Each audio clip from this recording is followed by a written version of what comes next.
우리의 인생을 살다 보면 수많은 어려움과 위기를 만나게 됩니다. 이번 이 어려움을 잘 이겨낼 수 있을까? 또 이 어려움 속에서 내가 정말 살아남을 수 있을까? 절체절명의 순간에 빠지는 분들도 있다고 생각합니다. 근데 중요한 것은 예수 믿는 사람뿐만이 아니라 예수 안 믿는 모든 사람들이 삶을 살아가다 보면 예기치 않고 원치 않는 어려움을 만나게 되는데, 적어도 우리가 하나님을 믿는다고, 하나님이 나의 힘이 되시고 나의 능력이 되시는 전능자시라고 믿는 우리들은 세상 사람들과 좀 달라야 되지 않겠는가?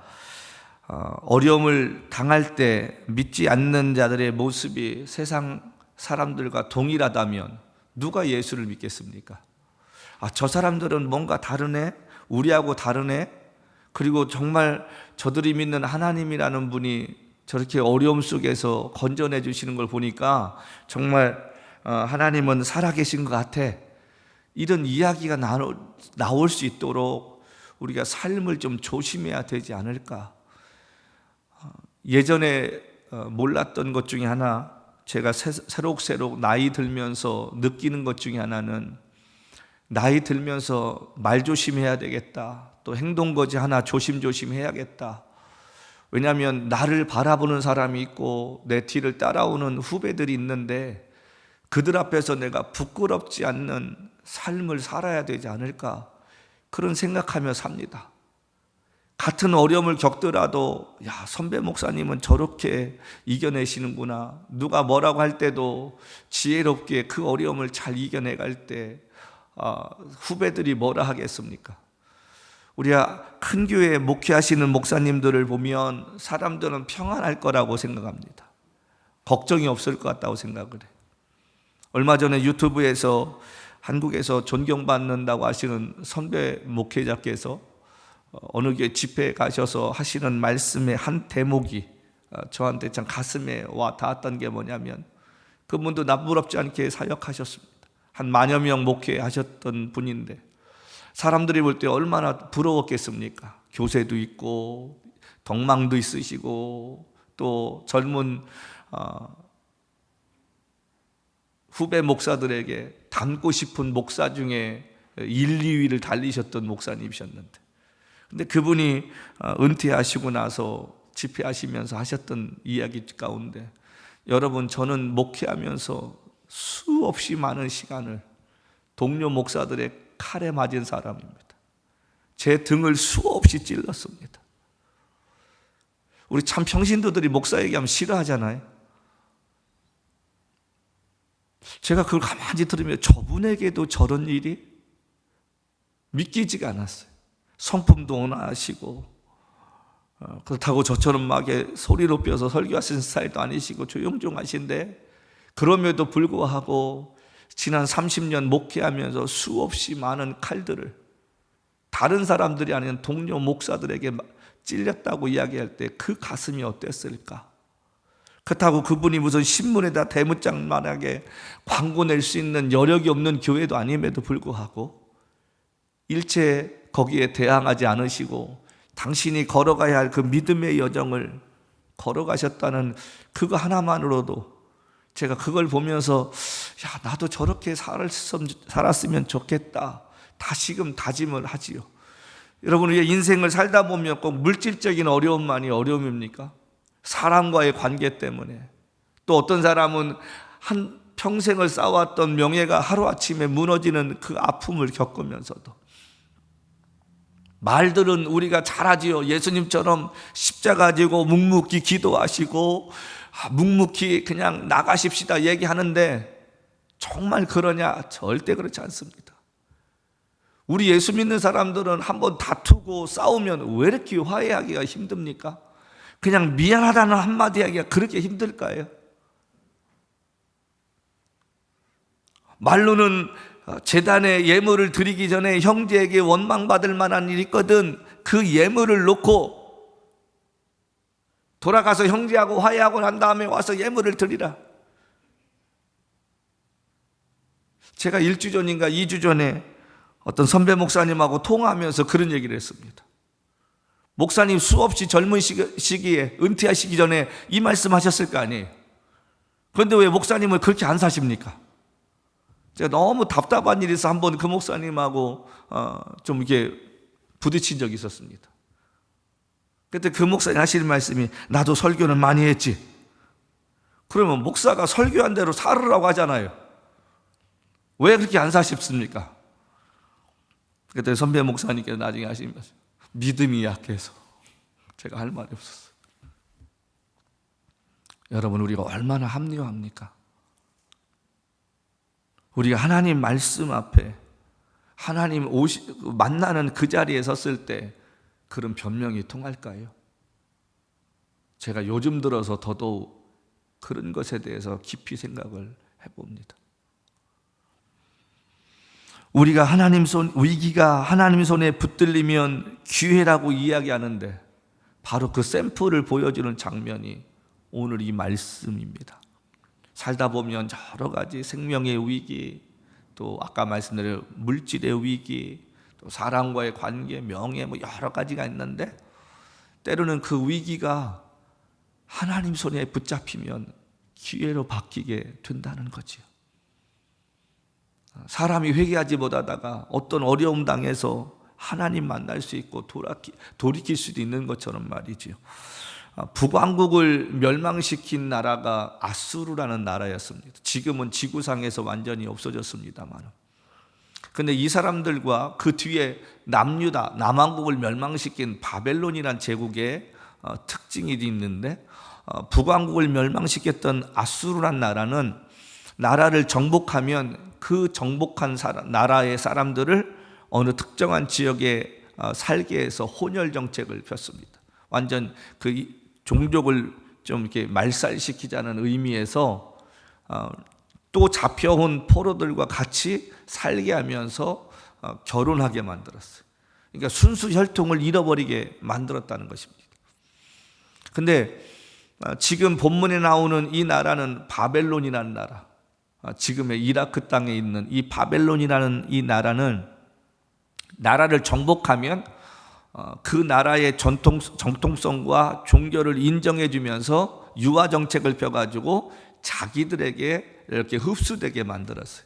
그래서 정복한 나라 가운데 사람들을 이렇게 쫙 보고서 똑똑하고 쓸만하다, 그럼 그 사람들을 데려다가 교육을 시켜서 자기네 나라의 인재로 사용했다는 것입니다. 그 중에 오늘 본문에 나오는 이 바벨론이라는 사람도, 여기 다니엘이라는 사람도 왕족 중에 하나였는데 끌려가 가지고 친구들과 더불어 바벨론이라는 나라에서 교육을 받습니다. 우리가 1장부터 나오는 말씀이 바로 그런 내용이죠.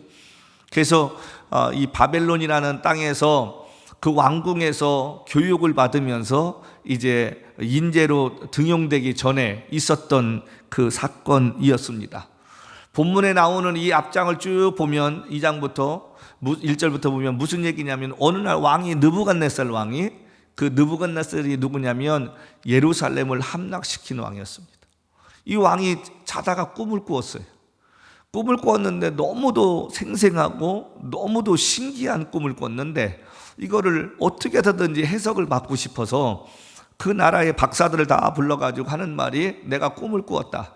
근데 꿈을 꾸었는데 너무도 신기한데 이 꿈을 좀 해석을 해다오. 그러니까 이제 박사들이 뭐라고 하냐면, 왕이여 말씀하소서, 저희가 그것을 해석하겠나이다. 그랬더니 왕께서 뭐라고 하냐면 이렇게 말합니다. 너희가 해석할 능력이 있다고 하면 내가 무슨 꿈을 꾸었는지도 너희가 알아낼 수 있다. 내가 꾼 꿈을 이야기하고 그 해석을 이야기해라. 그랬더니 사람들이 뭐라고 이야기하냐면, 왕이여, 그게 가능한 일입니까? 어떻게 우리가 왕이 아닌데 그 꿈을 해석할 수 있겠나이까? 왕이 열받으셨어요.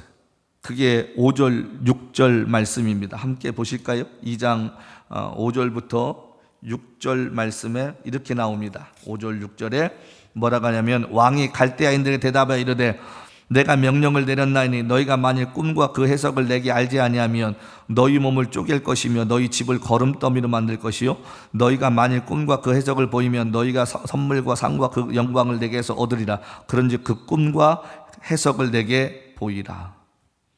살벌한 얘기 아닙니까? 아니 어떻게 이렇게 어려운 이야기를 해요? 근데 중요한 거는 그걸 해석 못하면 쪼갠다는 말이 뭐냐, 칼로 도려서 사람을 죽인다는 잔인한 사형 방법이었습니다. 박사들이 이렇게 대답합니다. 그 이야기를 듣고서 10절 말씀 11절 갈대아인들이 왕 앞에 대답하 이르되 세상에는 왕이 그 일을 보일 자가 한 사람도 없으므로 어떤 크고 권력 있는 왕이라도 이런 것으로 박수에게나 술객에게나 갈대아인들에게 물은 자가 없었나이다. 왕께서 물으신 것은 어려운 일이라. 육체와 함께 살지 아니하는 신들 외에는 왕 앞에서 그것을 보일 자가 없나이다 한지라. 11절 말씀 보십시다. 육체와 함께 살지 않은 신들 외에는 왕 앞에 그것을 보일 자가 없네요. 맞는 말이잖아요. 근데 왕은 지금 무슨 생각을 했습니까? 여기 앞절에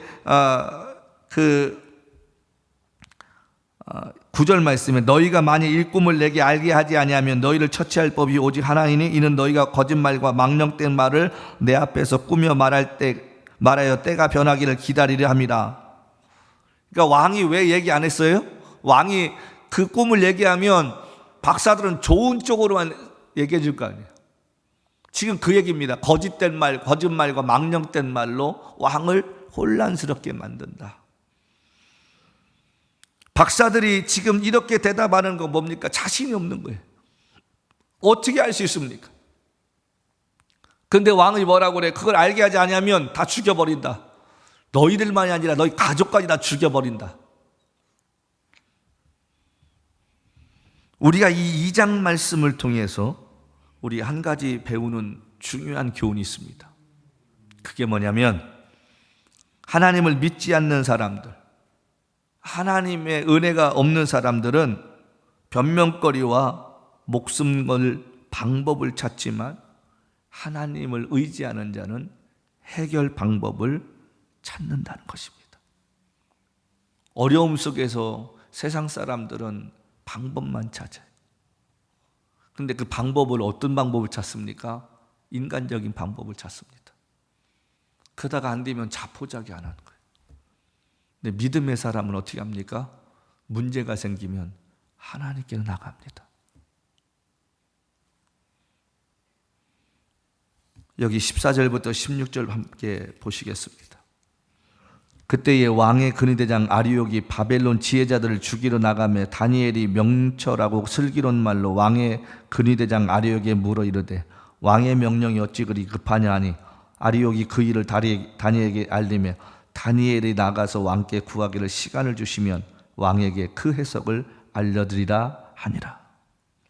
왕 입장에서는 며칠 늦는다고 뭐 달라질 게 있습니까? 근데 지금 해결 방법이 있다는 거예요. 다니엘이 들어가서 왕께 구하기를. 신하는 사람을 죽이러 가는데 믿음의 사람은 그 문제의 근원인 왕 앞에 나갑니다. 그리고 그 왕 앞에 자신 있게 말합니다. 시간을 주시면 해석을 알려드리이다. 이게 믿음의 사람입니다. 사도 바울이 로마로 압송을 당할 때 배에 끌려갈 때 풍랑이 일잖아요. 사람들이 다 죽겠다. 270명이 넘는 사람이 그 배 안에 있었습니다. 근데 바울이 뭐라고 합니까? 지금 사흘 동안에 이 사람들이 밥을 못 먹고 풍랑 속에서 배가 부서지면 다 죽겠구나라는 그 낙심 속에 또 두려움 속에 있는데 바울이 한마디 합니다. 내가 섬기는 하나님께서 말씀하시기를 여기 있는 사람들 가운데 한 사람도 해를 당할 사람이 없다. 죽임을 당할 사람이 없다는 것입니다. 교회는 시대를 깨워야 되고 믿는 사람은 절망 가운데 낙심 가운데 있는 사람들에게 예수 그리스도를 통한 소망의 복음을 전해야 할 줄로 믿습니다. 그게 우리 믿는 사람들이 하는 거예요. 남들이 다 안 된다, 남들이 다 어렵다라고 얘기할지라도 우리 믿는 사람은 하나님 편에 서서 하나님이 주시는 소망의 메시지를 전해야 되지 않겠습니까? 조선시대에 복음이 들어왔을 때 제일 어려웠던 게 무엇이었냐면 양반들이었습니다. 그래서 한국에 있는 몇몇 100년이 넘는 교회 가보면 어떤 교회는 이게 기역자로 되어 있는 교회도 있습니다. 그래서 예전에 초기 조선에 복음이 들어왔을 때의 예배 현장을 보면 이렇게 천을 쫙 쳐가지고 오른쪽은 양반, 왼쪽은 천민들 이렇게 앉아가지고 여기까지 오면 앞에 인도하시는 목사님만 양쪽을 볼 수 있는 거예요. 그 계급사회에 있었던 양반들이 싫다는 거죠. 어떻게 집에서 부리는 종놈들하고 내가 예배를 같이 드려. 그래서 그 어르신들은 예배를 같은 장소에 드리지만 얼굴을 보지 않으려고 이렇게 천을 쳐가지고 나눴었다는 것이죠. 근데 시간이 지나면서 그런 게 없어졌습니다. 한국 사회에 기독교가 부흥할 수 있었던 이유가 무엇입니까? 어렵고 힘든 시기에 소망의 메시지가 전파되고요. 예수 그리스도를 영접하면 삶의 질이 바뀐다는 그 신락 같은 소망의 복음이 들어왔을 때 그들 가슴에 어차피 우리가 더 이상 잃을 것이 없지 않느냐. 한번 믿어보자. 해보자. 그렇게 하다가 한국교회 부흥의 역사가 시작되었다는 것입니다. 복음은 누구에게 필요합니까? 낙심과 절망된 사람들에게 필요합니다. 이 시대에 복음이라는 것이 해외에만 전파되는 것이 아니라 교회 안에 다시금 복음이 필요할 줄로 믿습니다. 하나님을 섬긴다는 자들, 직분자들에게도 복음이 바르게 들어가서 바르게 깨닫고 하나님을 바르게 할 때 그 안에서 역사가 일어나는 줄로 믿습니다. 예수 믿는다고 어려움 없습니까? 여러분 기도한다고 어려움 없나요? 철회한다고 어려움 없나요? 예수 믿는다고 좌절될 일 없고 예수 믿는다고 실패하지 않습니까? 이거는 예수 믿든 아니 믿든 모든 이들에게 찾아오는 일입니다. 예수를 믿어도 어려움 오고요, 예수를 안 믿어도 삶의 어려움은 똑같이 옵니다. 근데 중요한 것은 그런 상황이 찾아올 때 하나님을 의지하는 사람, 다시 일어설 수 있는 용기와 힘을 하나님께로부터 얻는다는 거예요. 예수 안 믿는 사람들은 절망하고 좌절해서 때로는 술 속에, 때로는 생의 극단적인 선택을 통해서 자유해지려고 그렇게 하지만 예수 믿는 우리들은 너 예수께 조용히 나가 내 모든 짐 내려놓고 늘 은밀히 보시는 주님 큰 은혜를 베푸시리. 그 찬송가의 고백처럼 다시 힘을 얻게 될 줄로 믿습니다. 오늘 우리들에게도 어려움 있잖아요. 저와 여러분에게도 낙심될 일 있지 않습니까? 하나님의 기적을 구해야 할 게 있지 않습니까? 우리가 날마다 기도할 때 하나님, 내 힘으로 이것은 되지 않으니까 하나님의 기적을 베풀어 달라고, 우리가 하나님 앞에서 그런 용기를 얻어봐야 하나님에 대한 신뢰가 크지 않습니까? 이거 안 돼. 이건 절대 안 될 것 같아요. 내 스스로가 포기하면. 다윗이 골리앗 보고 여러분 2m가 넘는데 1m 50 정도 됐을까요? 다윗이? 그 어린 나이에 만약에 겁을 먹고 그가 물러섰다면 역사의 한 페이지에 다윗이라는 사람은 없었을 것입니다. 그러나 다윗은 형들과 아버지로부터 외면당하고 추운 저녁에도 양떼를 돌보면서 자기가 어떻게 그것을 지켰는지, 또 하나님이 어떻게 지킬 수 있게 해줬는지를 알았기 때문에 그가 크기만 다를 뿐이지 저것도 똑같은 짐승이다 생각해서 달려나갔습니다. 하나님 말씀을 의지하고 하나님 의지하고 물맷돌을 던졌을 때 돌멩이가 날아가 봤자 무슨 바위덩이가 날았겠습니까? 제가 생각할 때는 그래요. 날린 돌이 자그만 물맷돌이지만 그 물맷돌에 하나님의 능력이 함께하니까 바위로 얼굴을 찍어내리는 것 같은 충격을 받아서 골리앗이 쓰러지지 않았겠는가?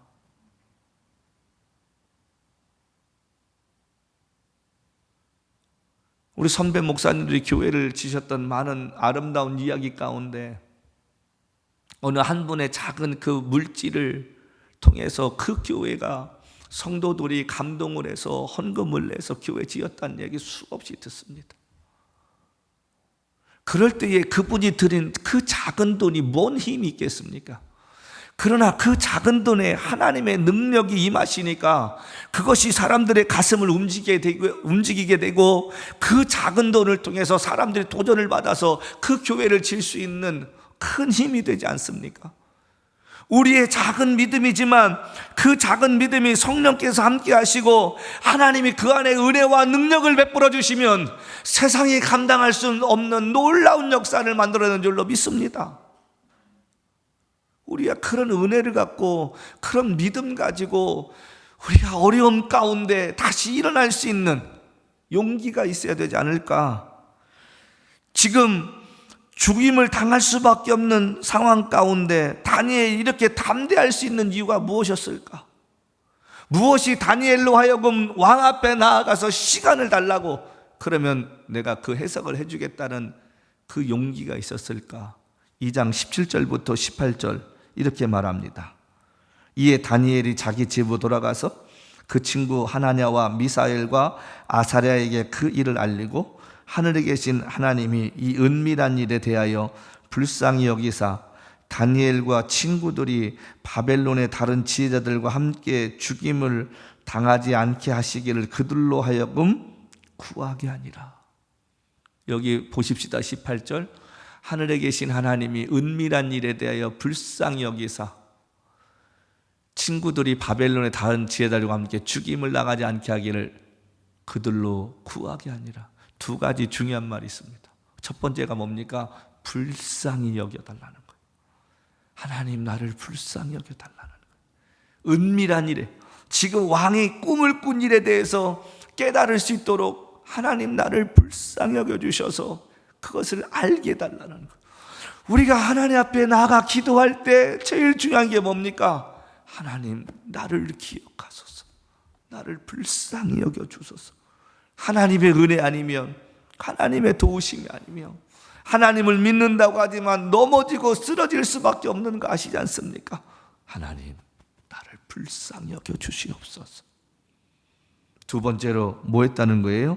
그들로 하여금 구하겠다, 기도하겠다. 얘들아, 내가 지금 왕 앞에 이야기하고 왔는데 너희들이 기도해 줘야겠다. 너희들이 함께 기도해 줬으면 좋겠다. 기도가 답이라는 것이, 어떤 문제를 내가 가슴에 안고 있으면 근심과 걱정거리로 남지만 그것을 하나님께 가지고 나아가면 응답되어 평생의 간증거리요 하나님을 경험하는 은혜로 바뀌게 된다는 사실입니다. 저와 여러분이 걱정, 근심을 계속 안고 있어 보세요. 잠언서에 있는 말씀처럼 불을 가슴에 안고야 어떻게 데이지 않겠느냐. 어떤 걱정과 근심거리를 저와 여러분이 갖고만 있으면 늘 낙심과 한숨 속에 있지만 여호와께 맡겨보십시오. 지금 저와 여러분이 어떤 일이 있습니까? 남에게 말 못할 어려움이 있나요? 그러면 그걸 가지고 하나님께 나아가 보자는 말입니다. 하나님, 인간적으로 볼 때는 이거 불가능해 보입니다. 제 힘으로는 할 수 없는 일입니다. 내 능력을 벗어난 일입니다. 그러므로 하나님의 도우심이 필요한 일인데 하나님이 이 일을 좀 해결해 달라고, 나를 불쌍히 여겨 달라고. 이거 시간이 오래가면 갈수록 내가 절망하고 낙심해서 하나님에 대한 원망함이 커질 거 뻔히 알지 않습니까? 그러니 하나님이 날 좀 도와달라고, 하나님 은혜를 달라고, 하나님 붙잡아 달라고 단식이 섞인 기도랄지라도 하나님께 내어놓으면 우리 하나님이 들으실 줄로 믿습니다. 그것조차 안 하니까 기적이 없는 거예요. 여기서 우리는 두 번째 교훈을 배우는데, 그것은 믿음의 사람들과 상의해야 한다는 거예요.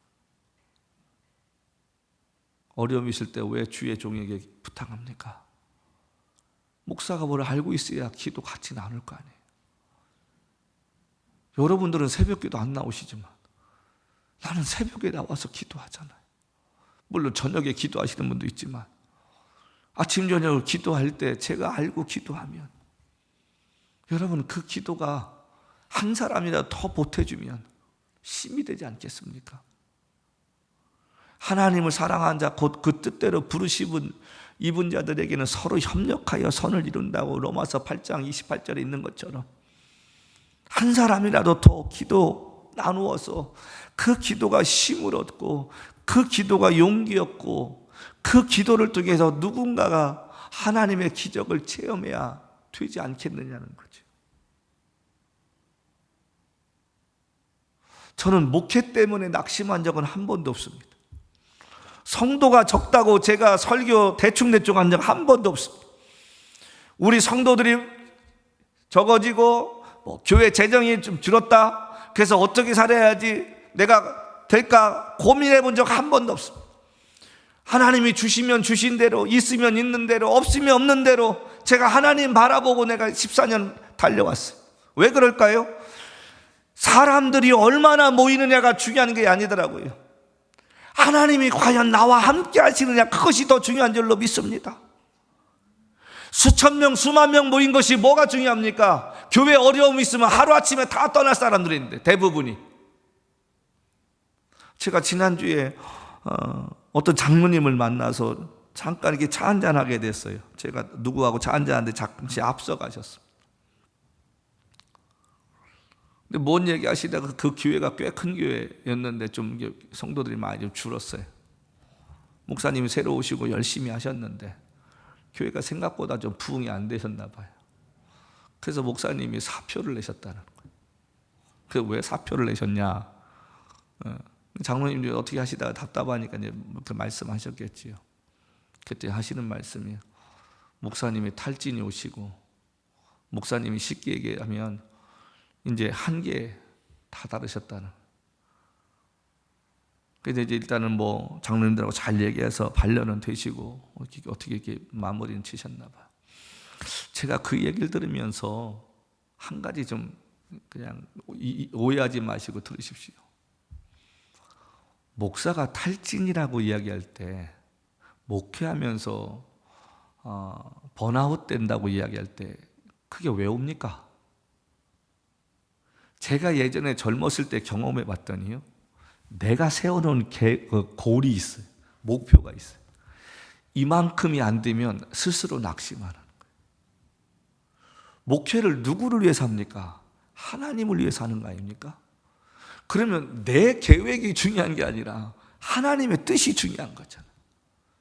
10명을 주시면 10명 주신 대로, 100명을 주시면 100명 주신 대로, 1000명을 주시면 1000명 주신 대로 내게 주어진 일에 종놈이 그냥 최선을 다하면 되는 거지. 내가 가지고 있는 재능은 10명밖에 안 되는데 하나님 앞에서 1000명을 안 준다고 낙심하고 절망하면 그게 불충 아닙니까?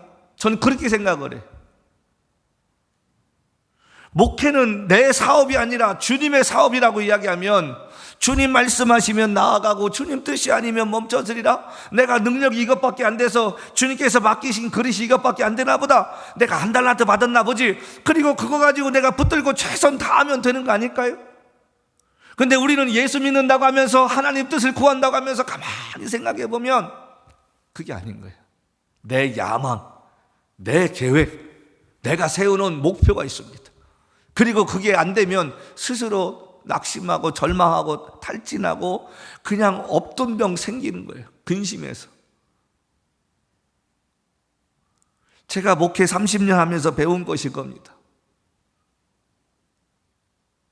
목회라는 것은 하나님의 은혜가 있어야 된다는 거예요. 우리 믿는 자들에게는 하나님이 주시는 은혜가 있어야 모든 게 된다는 거예요. 작은 거라고 하나님의 은혜가 없고 큰 거라고 하나님의 은혜가 있습니까? 아닙니다. 우리가 지금 살아있는 이 자체가 은혜인 줄로 믿습니다. 저와 여러분이 예배드리고 있는 이 아침이 은혜인 줄로 믿습니다. 크면 큰 대로, 작으면 작은 대로 하나님 앞에 감사하면서 내가 최선을 다해서 주님 바라보고 가면 되는 거 아닙니까? 나 하나 변화되면 옆에가 변화되고 가정이 변화되고 내가 있는 공동체가 변하게 될 줄로 믿습니다. 내가 하는 사람들이 변화될 줄로 믿습니다. 그런데 나는 변화되지 않고 다른 사람들만 변화되기를 원하니까 왜 쟤는 변화 안 되지? 저 사람은 왜 변화 안 되지? 예수님은 그러잖아요. 네가 변화되면 된다고. 너 하나 깨어지면 된다고. 저는 그래서 뭐 집회를 가든 어디 가든 사람 숫자에 관계없이 제가 집회할 수 있는 은혜가 뭐냐? 주님이 나와 함께 하시는 걸 믿기 때문에 그런 거예요. 우리 주님 보시기에 내가 최선을 다해서 오늘 집회하면 그 되지 않을까? 우리 인생 가운데 여러분 많이 가진 사람 부러워하지 마세요. 그건 그 사람대로 하나님이 주신 은혜가 있어서 그런 거고, 나는 작으면 작은 대로, 여러분 우리의 마지막은 이 땅이 아니라 주님 나라에 가서 내가 살아온 삶에 대해서 최선 다했다고, 주님 보시기에 부끄럽지 않게 살았다고 이야기하면 될 줄로 믿습니다. 우리가 그 은혜 구하며 살아야 되지 않을까요? 위기를 기회로 만들려면 이런 자신감이 있어야 돼요. 다니엘이 지금 친구한테 가서 이야기하잖아요. 기도해 달라고. 나 혼자 힘으로 못하니까. 가끔 목회자들이 저를 위해 기도해 달라고 하는 이유가 뭡니까? 순간순간 목사가 좀 교만해지고 조금만 교회 성장하면 주님 보이지 않고 내가 한 것처럼 느껴지고, 교회가 갑자기 또 어려움 당하면 내 능력 이것밖에 안 되는가 스스로 그냥 자포자기 할까봐, 여러분 하나님이 도우시는 힘과 성령의 의지에서 사역할 수 있도록 여러분이 기도해달라, 바로 그 얘기입니다. 믿는다고 하는 사람들이 어려운 일 당하면 사람 찾아다닙니다. 그리고 자꾸 뭐라고 그래? 변명을 내어놓고 합리화시키려고 그래. 우리가 분별해야 할 것은, 우리가 어려움 당할 때 내가 누군가에게 이 얘기하면 그 사람이 나를 위해 기도해 줄 수 있을까? 그런 사람 찾아가세요. 아 그래? 누구 얘기하면 그 사람 죽일 사람이야, 못된 사람이지 막 이런 사람이 아니라 그가 변화되기를 기도하십시다. 하나님이 어떻게 하시는가 보십시다. 사업 어려움이나 가정의 어려움, 또 물질 어려움, 하나님이 욕과 같은 사람도 끝까지 버티니까 쓰시잖아요. 한번 힘을 내도록 기도하십시다. 우리가 더더욱 다시 한번 주님 의지하며 나가보십시다. 이런 좀 기도하는 사람들과 좀 만나시길 바랍니다. 분명히 기억하십시다. 지금 다니엘의 태도는 어느 날 갑자기 찾아온 게 아닙니다. 잠언서에 이렇게 써 있습니다. 어떤 사람이 말하는 걸 보면 그 사람의 됨됨이를 알 수 있다. 같은 말이라도 우아하게 하는 사람이 있는가 하면 같은 말이라도 천박하게 하는 사람이 있습니다. 같은 말이라도 소망적인 이야기하는 말을 하는 사람이 있는가 하면 같은 말이라도 낙심되는 말을 하는 사람이 있습니다. 똑같은 말인데 어떤 사람에게 용기를 주는 말을 하는 사람이 있는가 하면 어떤 사람에게는 가슴을 후벼 파는 듯한 아픔을 주는 사람들이 있습니다. 똑같은 상황인데 믿음의 사람은 기도하지만 믿음이 없는 사람은 낙심하게 됩니다. 우리가 이 다니엘을 보면서 평상시에 그가 어떻게 믿음 생활했는가 우리가 알지 않습니까? 그는 고난이 온다 해도 기도의 삶을 멈추지 않았음을 우리가 다니엘 6장에 나오는 사자굴의 사건을 통해서 보게 됩니다. 이를 시기한 사람들이 한 달 동안 왕 외에 다른 곳에 머리를 조아리는 모습을 보면 왕이 죽임을 당하게 해달라고 약속을 하고 왕의 도장을 찍습니다. 옛날에는 왕의 반지가 그 도장과 똑같아서. 자, 그런데 6장 말씀에 중요한 말씀이 있습니다. 다니엘이 왕이 거기에 도장을 찍은 것을 알고서도 예루살렘을 향해 창문을 열고 하루에 3번씩 기도하던 삶을 멈추지 않았다. 우리가 여기서 뭘 배웁니까? 다니엘은 하루에 3번씩 기도했다는 거예요. 아침, 점심, 저녁마다 그가 늘 기도하던 삶을 살았다는 거예요. 기도의 사람은 어려움이 와도 당황하지 않습니다. 기도의 사람은 어려움이 찾아와도 낙심하지 않습니다. 왜요? 늘 있었던 한 일이 또 왔다고 생각하니까. 어려움을 수없이 겪은 사람들이 담대할 수 있는 이유가 뭡니까? 이전보다, 예전에 이거보다 더한 어려움이 있었는데 예전에는 이것보다 더 힘든 상황이 있었는데 그 이기게 하신 하나님이 계시잖아. 그런 용기가 생길 줄로 믿습니다. 저도 마찬가지. 살다 보면 왜 어려움 없겠습니까, 여러분? 말을 안 해서 그렇지. 제 속이 아닐 때가 많아요. 근데 제가 최대한 일부러 스트레스 안 받으려고 애를 써요. 스트레스 받아봤자 나만 손해잖아요. 여러분, 마음으로 저도 살인할 때 많습니다. 어떤 사람을 정말 어떻게라도 해보고 싶을 때 있습니다. 그런 마음 들 때마다 또 주님 앞에 회개합니다. 하나님, 이 악한 마음이 내 안에서 사라지게 해달라고. 그럼 또 주님이 또 며칠 이렇게 또 지나게 하시는 거예요. 물질적인 어려움 올 때도 마찬가지입니다. 이거보다 더한 어려움이 있을 때도 있었는데 그때 잘 이겨냈는데 하나님이 도우셔서 여기까지 왔는데 지금 이 자리에 있는데 이것도 넘게 하시겠지. 그런 믿음이 생겼더라, 그런 말이죠. 기도가 훈련이 되어야 하고 기도가 매일 삶 속에 들어질 때 우리는 어려움 속에서 흔들리지 않고 문제를 가지고 하나님께 나가서 하나님이 도우시는 것을 경험할 수 있다는 거예요. 25세 왕이 돼서 남이스라엘을 다스렸던 히스기야가요, 죽을 병에 걸렸을 때 어떻게 기도하는가, 열왕기하 20장 말씀을 보면 이렇게 써 있습니다. 2절부터 3절에 히스기야가 낫을 벽으로 향하고 여호와께 기도하여 이르되 여호와여, 구하오니 내가 진실과 전심으로 주 앞에 행하며 주께서 보시기에 선하게 행한 것을 기억하옵소서 하고 심히 통곡하더라. 평상시에 믿음으로 살았고 그 어려움 가운데 통곡했단 말이 뭡니까?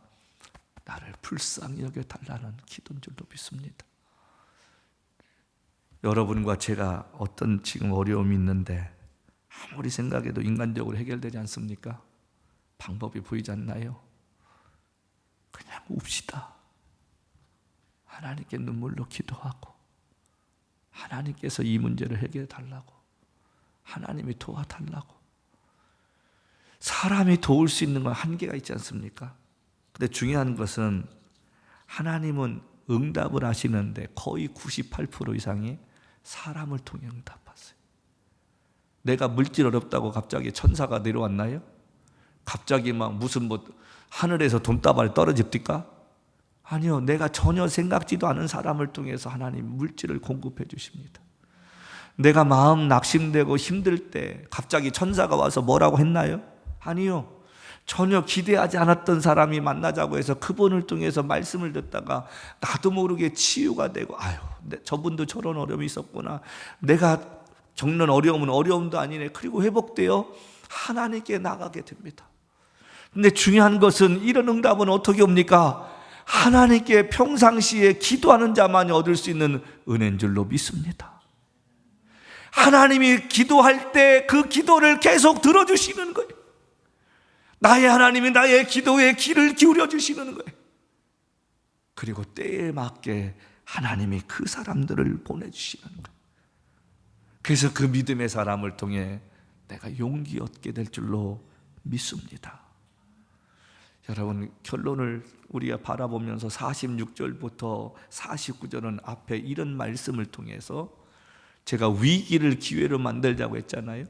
결국은 다니엘이 하나님이 주시는 은혜로 해석을 했더니 무슨 일이 벌어지냐면 이런 일이 벌어집니다. 46절, 이에 느부갓네살 왕이 엎드려 다니엘에게 절하고 명하여 예물과 향품을 그에게 주리. 여러분, 이게 얼마나 놀라운 일입니까? 지금 그 궁전 안에 수많은 신하들이 있는데 다른 사람도 아니고 포로로 잡아온 어린 소년 앞에 왕이 엎드렸다는 것은 대단한 얘기 아니에요. 예를 갖췄다는 것입니다. 절하였다는 거예요. 이 당시에 바벨론은 제국입니다. 그런데 그 제국의 황제가 일개 소년 앞에 무릎 꿇는 게 아니라 엎드려 절했다는 거예요.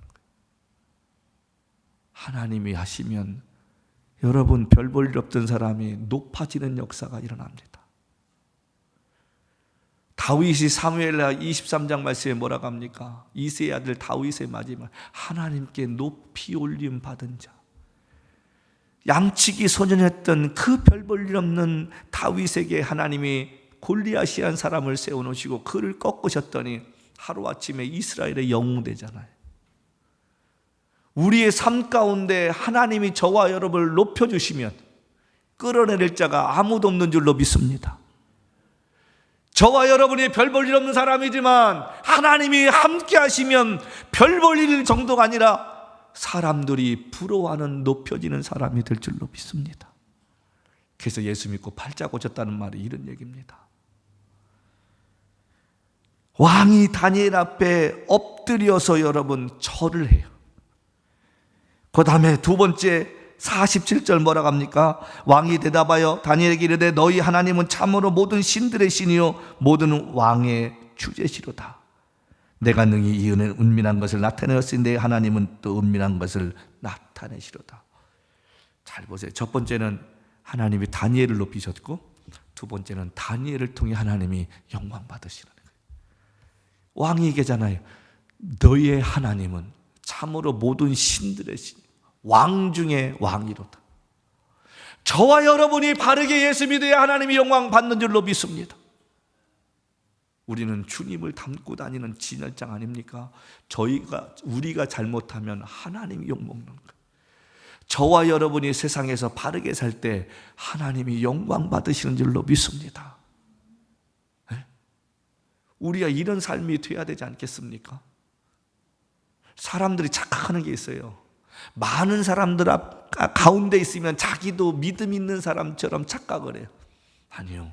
믿음은 하나님과 나 사이의 1:1 만남인 줄로 믿습니다. 내가 은혜가 있으면 내 주위 사람에게도 하나님이 어떤 분이신가 나타나셨다는 거예요. 다니엘을 통해 하나님이 영광 받으시잖아요. 위기가 기회가 되잖아요. 어떤 기회가 됩니까? 높아짐의 기회, 하나님이 영광 받으시는 기회가 된 줄로 믿습니다. 49절 말씀입니다. 48절부터 왕이 이에 다니엘을 높여 귀한 선물을 많이 주매 그를 세워 바벨론 온 지방을 다스리게 하여 또 바벨론 모든 지혜자의 어른을 삼았으며 왕이 또 다니엘의 요구대로 사드락과 메삭과 아벳느고를 세워 바벨론 지방의 일을 다스리게 하였고 다니엘은 왕궁에 있었더라. 우리가 마지막에 중요한 거 하나 배웁니다. 뭘 배우냐면 하나님은 하나님의 영광과 나를 쓰시기에 준비하시는 하나님. 다윗에게 골리앗이 없었다면 그가 높아질 수 있었겠습니까? 하나님이 느부갓네살 왕에게 꿈을 꾸게 하신 것은 어린 이 다니엘을 하나님의 영광을 위해 쓰임받게 하시기 위해서 꿈을 꾸게 한 줄로 믿습니다. 누군가 저와 여러분을 위해서 수고하는 사람을 하나님이 만나게 하시는 은혜가 있기를 주님으로 간절히 축복합니다. 아멘.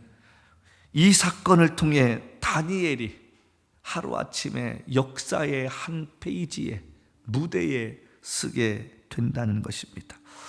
어려움을 겪었지만 하나님 바라보고 바벨론의 맛있는 음식에 현혹되지 아니하고 채소를 먹으면서 믿음을 지켰던 다니엘과 세 친구를 하나님이 높여주신 것처럼 저와 여러분의 삶이 이런 복 있는 자의 삶이 되시기를 주님으로 간절히 축복합니다. 어려움이 기회로, 그래서 그 기회를 통해 하나님의 살아계심과 하나님의 영광이 드러나는 이 한 주간의 삶을 살아가는 복된 성도 되시기를 주님으로 간절히 축복합니다.